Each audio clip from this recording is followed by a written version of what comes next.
A make-or-break summit, the World Trade Organization meets on the island of Bali as it fights to salvage a deal on global trade.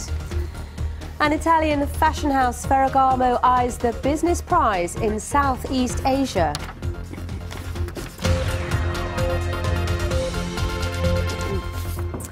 Hello and a very warm welcome. You're with World Business Report. I'm Sally Bundock. Also in the programme, we'll have a look at how Toyota is faring in China, given the recent spat between Japan and China over the islands in the East China Sea. But first of all, top trade officials have begun talks on the Indonesian resort island of Bali that will either produce an 11th hour deal that could boost the global economy or possibly spell the end of the World Trade Organization's relevance as a forum for negotiations.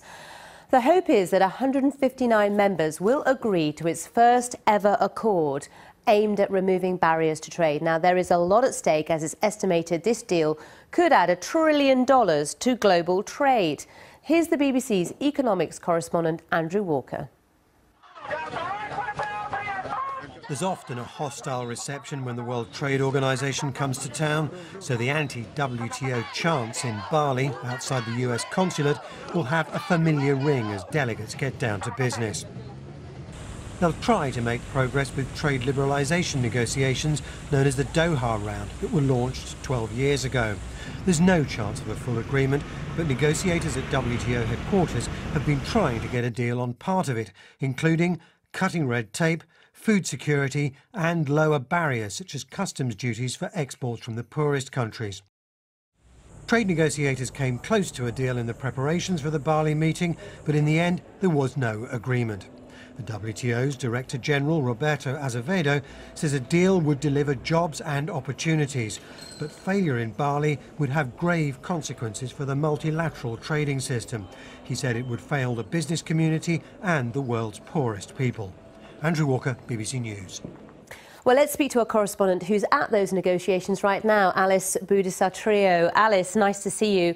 So just tell us about the expectation where you are, because Indonesia's trade minister is saying there is a chance of salvaging this elusive deal, and yet many argue that it's pie in the sky. Well, there is certainly a huge challenge for ministers here to strike a deal. If I can just summarize the main issues that they're going to talk about here. One is trade facilitation. It's talking about easing the flow of goods between international borders. There's going to be talks on making it easier for products from poor countries to get into rich countries. But there seems to be a very tough negotiations on agriculture. India is coming to these meetings with a promise of no compromise on their food security program. And that's something that, these trade talks have always been difficult, but it's usually end up being a fight between rich and poor countries. But this India stand right now is frustrating not just developed countries, but also developing countries like this host, Indonesia. But Indonesian officials have told me that Bali is known as the island of the gods here in Indonesia, and they're hoping that a heavenly guidance could lead these negotiations to an agreement. And judging from the rhetoric that we've been hearing leading up to these meetings, sometimes it feels like only a heavenly guidance can make these negotiations come to an agreement. So they're looking for some divine intervention, which is interesting, as you say. But what are people saying about the relevance of the WTO now, given the fact that so many big trade deals are being negotiated on a bilateral level, say between the US and Europe and China, for example? Well, certainly what Indonesian officials have also told me is that considering talks in Geneva earlier this week have failed to bring an agreement to Bali, these talks in Bali are between ministers, which actually is even more clouded by political interest than talks between trade delegates in Geneva. And the problem with these trade talks is that it's very difficult, even though the WTO was created, or the Doha Development Agenda was created to help poor countries. And as you've seen in the report, there's a promise of global trade deals to boost the world economy by $1 trillion US dollars. It's very difficult for governments to convince their citizens that they will even get a slice or a fraction of a slice of that $1 trillion pie in the form of their increased wages. That's why these trade talks are very difficult. Like most people only see globalization as meaning loss of jobs and influx of cheaper goods coming in from other countries. Okay, Alice Budisia-Trio, thank you for your time. We'll talk to you again, I'm sure, our correspondent based in Bali at those World Trade Organization negotiations.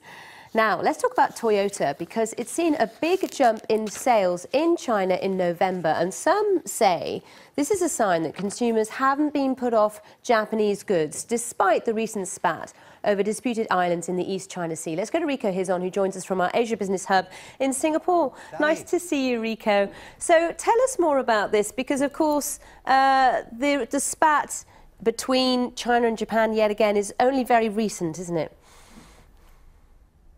Absolutely, and we're seeing quite encouraging numbers despite the row between the Chinese and the Japanese. And the sales report of the makers of the Vios, the Altis and the Camry rose, Sally, by almost 41% to 90,000 vehicles last month, and it is the third month in a row of gains this year. But the November sales, Sally, is the first month since a territorial dispute between Asia's two biggest economies resurfaced. And analysts are saying that the results reveal Japanese brands are still escaping the backlash they faced last year over a group of disputed islands in the East China Sea. And this also basically illustrates the contrast in the economic fallout between last year's diplomatic dispute and this year between the two countries.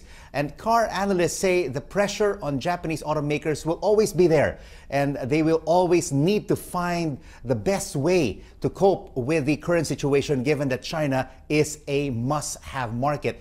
They think, though, that the impact over the disputed islands and China creating this so-called air defense area covering the islands last month will start impacting sales numbers this December. So we'll have to wait and see. Sally. All right, thank you very much, Rico in Singapore. Now, the Italian fashion house Ferragamo is betting on Asia's love affair with luxury to offset its slowing sales in Europe. It's heavily invested in China, but with growth in that market slowing, it's looking to other countries in Southeast Asia. Ashley Neem spoke to the company's chief executive and Salvatore Ferragamo's grandson to find out more. The luxury fashion label Ferragamo is a long-standing favourite amongst Hollywood and Beverly Hills luminaries, but Asia-Pacific is fast becoming a key part of its business.